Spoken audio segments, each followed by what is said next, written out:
Supreme Sundar இதுக்கு முன்னாடியே தலை அஜித்தோட துணிவு படத்தில் ஒர்க் பண்ணியிருக்காரு, விடாமுயற்சியில் ஒர்க் பண்ணியிருக்காரு. அவருடைய ஃபைட் கம்போசிங் பியூட்டிஃபுல்லாக இருந்தது.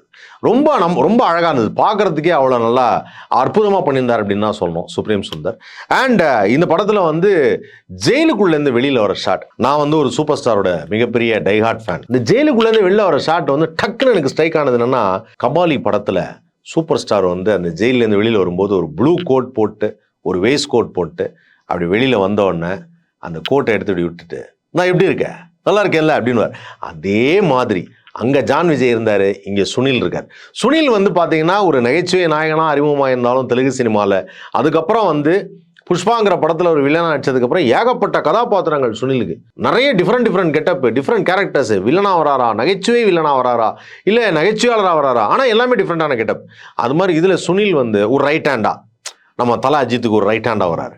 அந்த ரைட் ஹேண்டா வரும்போது அவருக்குள்ள ஒரு எனர்ஜி,